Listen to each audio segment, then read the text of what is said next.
cyokora mana ubabwire uti mukomeze mukorane umurava kandi mukomeze mukorane umuhigo intwari ni nziza ntago yiganyira yishakira inzira uti murebe kuntu abashigashwe n'amateka babona amafaranga yabo yicyuzi barayakobokeye ariko kugitwa yakobokeye mukanga mukayarya ahubwo mukayasindamo mitsingi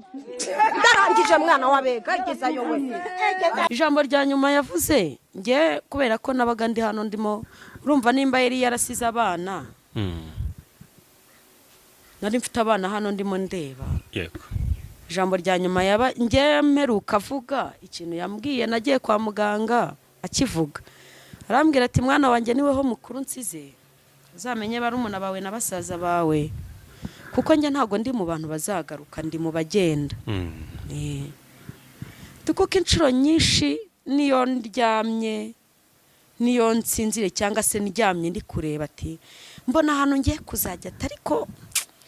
birashoboka ko nzajya ahantu heza kuko ati mbona ari mu makaro yererana y'umweru nzajya heza kandi n'ejo bundi abamarayika baransuye ati mbona umumarayika araje aranjyanye vuga ngo murakaza neza rero kuri tubica na Nyarovisho ngo komeze na Mungu wanyu iradukunda Jivan uyu munsi rero topic nzanye cyangwa se inkuru nje kubabwira uyu munsi ni inkuru dusanzwe turi kumva ku social media agiye atandukanye ku TikTok ku YouTube ku Instagram Facebook n'izindi mbuga nyine uzizineze cyane by'umwihariko ni inkuru iri ku bice bigacika y'umugore umaze kwita Imana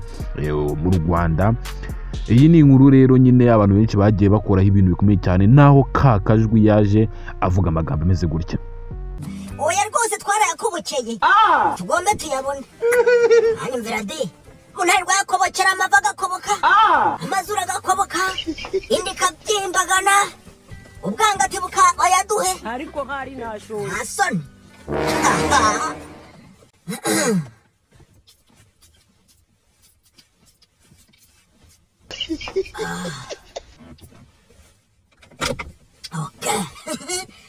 si ngombwa kujyana indangamuntu kagapira karabaye umunyarwanda pire wuzuje ibyangombwa aha nanga nk'abandi bakira mama yangu ariko navaho umukira w'ingegera pe ahubwo se amafaranga y'icuzi twakobokeye ndajyana muke nta kantu mfitera nta n'agafuka muri iyi modoka. Ni video nyinshi cyane rero zagiye zigaragara harimo n'izi ngizi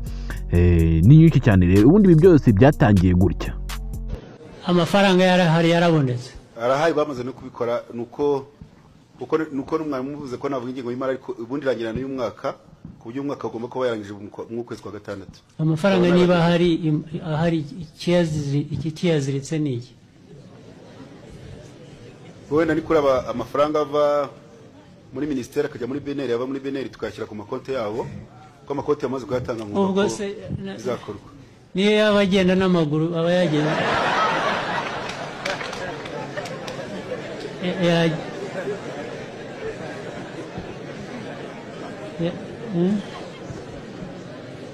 mu byihutishe we na Iwasa mu cyumweru gitaha ubu turi kwa kane cyumweru gitaha kiriya tugiyemo muzabe mwabirangije murakoze ayo mafaranga azabe yageze ku baturage mu cyumweru gitaha. Murakoze nyakubahwa Perezida wa Repubulika. Yes ibyo mugiye gukora se ubundi mwananiwe gukora n'ibiki cyiza kandi kinyuze urayabona rwose ndategereza nihanganye icyumweru gitaha natakugeraho uzanshakira.